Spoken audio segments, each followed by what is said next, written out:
Good afternoon, gentlemen.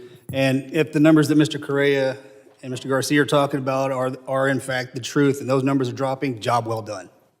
I'm a border state. I'm a Texas boy. I'm one of the landing zones for the illegal migration coming across the border. So if those numbers are dropping, absolutely, I applaud that effort because that's what I need. That's what my base are asking me for every day. How do we control that situation? Mr. Nunez, ICE detention policy states that ICE uses its limited detention resources to detain non-citizens to secure their presence for immigration proceedings or removal from the United States, as well as those that are subject to mandatory detention, as outlined by the Immigration and Nationality Act, or those that ICE determines are a public safety or flight risk during the custody determination process. Now, in my district, I border Liberty County, Polk County and Liberty County. The population of Liberty County is roughly around 90,000. There are 50,000 illegal immigrants parked right on the border of my district and another member's district. Now, here's my issue, and I want your help solving this problem. We are a country of immigrants, absolutely. And my colleagues on the other side, they shine a very meaningful light on people in the process, and the struggle is real. I get it. And it's very challenging. But that number of illegal immigrants in that small area is scuttling that county. The school districts are absolutely overwhelmed. They're having to bring in teachers that speak Spanish because none of the children speak English. The area that they've occupied looks like a third world country. My question is, why doesn't ICE move on that and assist our county in the removal of those undocumented immigrants?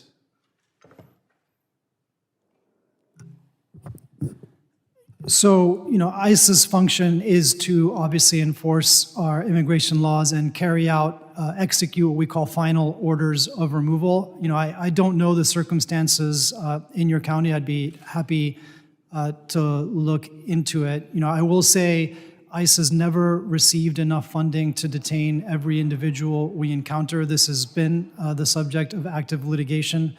I think, as we have said repeatedly, we are a nation of laws and we're a nation of immigrants, and we need to be able to enforce our laws while also providing avenues for immigrants who wish to come to. So I'm glad you said that. We are a nation of laws, and then so in that we need to enforce those laws. But that's obviously not happening.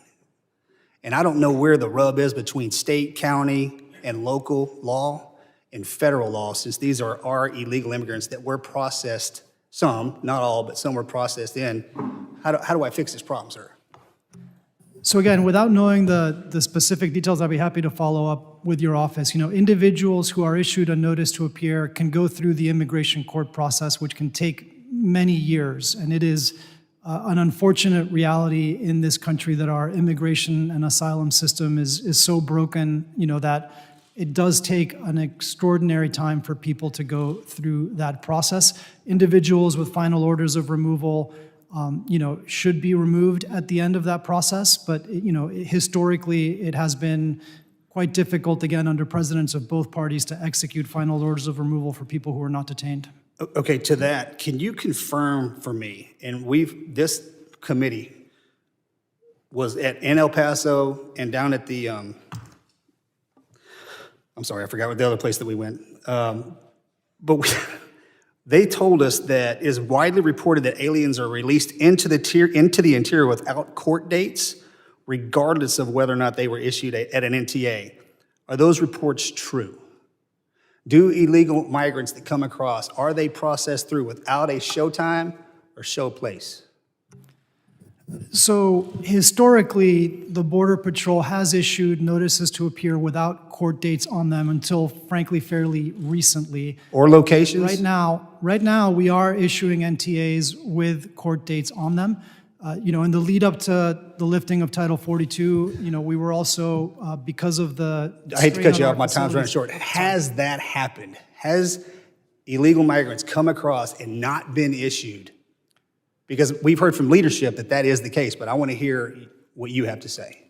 So we have paroled individuals in order to relieve the overcrowding in our facilities. Those individuals are required to report into ICE facilities and be issued NTAs there. How on earth are we supposed to track those individuals if we're just releasing them on their own, basically on their own recognizance? I'm sorry, sir. Can you answer that for me? Or- Would the gentleman like to answer that question?